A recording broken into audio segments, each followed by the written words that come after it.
What do green energy, my expanding waistline and the price of oil have in common? I shall tell you.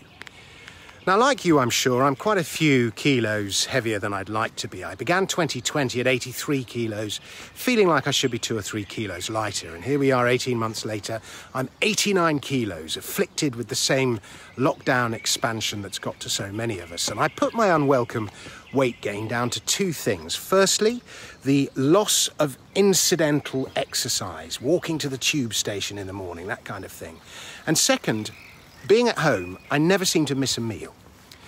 Before COVID, running around town on busy days, there'd always be times where you'd skip meals, meaning you'd effectively be intermittent fasting, no more. Now, Amazon, no doubt knowing about my weight concerns, it seems to know everything, suggested I read a book called Why We Eat Too Much, The New Science of Appetite. And the author, Andrew Jenkinson, traces today's obesity crisis to the changes in diet that came about in the 1980s, increased sugar consumption and especially trans fat consumption. And these changes came about as a result of flawed public health advice. Governments base their new dietary advice on flimsy science, Jenkinson argues, under huge lobbying pressure from the food industry. Fast forward to today, and I can't help thinking that something similar is happening with green energy. There are parallels galore. Governments are under huge lobbying pressure to be greener, and as a result, they're taking action, practically competing with each other in many cases. And we now have these extraordinary targets in place, the latest being that halogen light bulbs are to be banned from September. And I can't help thinking it's all going to backfire badly. There is the cost, first of all, which takes 2 forms. Steve Baker MP says that the bill for decarbonising the economy is estimated to surpass £100,000 per household. Whitehall claims the number's lower, but won't let anyone see their calculations. £100,000 per household. Who can afford that? And then there is the environmental cost, the amount of fossil fuel required to realise the green energy revolution, if only to mine the required metals in the timeframes given, means the revolution will be anything but green.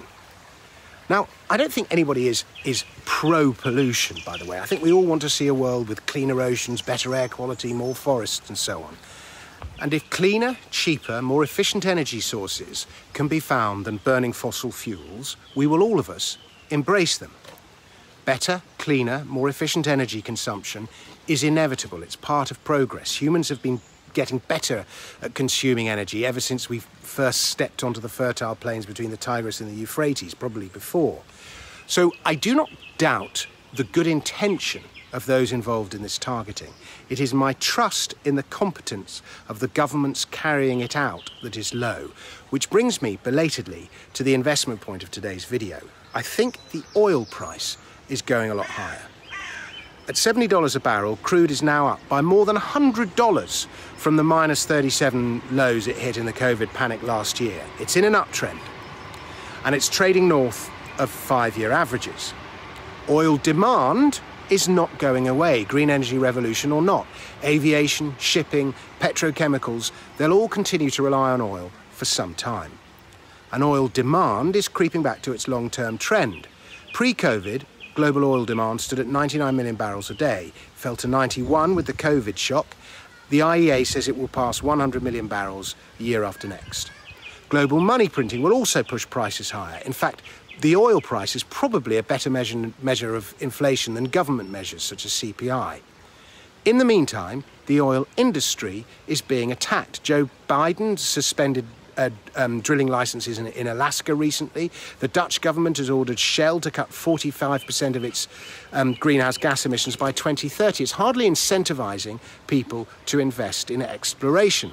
And who'd want to work in the oil industry? It's a difficult and dangerous business. The hard work, the risks, the far corners of the earth you have to go to, they require compensation. It's much easier to just go and design an app. And you know what happens when supply can't meet demand. Now, my friend Charlie Morris says in his Fleet Street letter recently, the energy market is a complex space that has been developed over decades. To interfere with it on such a large scale and in such a short period of time is madness. Perhaps governments and intergovernmental agencies such as the IEA know that, However, most of the individuals who are involved will be long out of the public eye by the time that the flawed plan is exposed as a failure. To implement net zero by 2050 means we will return to mass poverty. It will not happen. Now, I'm not here to judge, only to seek out investment trends. So I sigh, I shake my head, but I see oil quite comfortably heading past $100 next year. It might even make it to $150. And remember the crisis the last time oil went to $150. Thanks very much for watching. Please subscribe to my channel, and I will be back with another video very soon.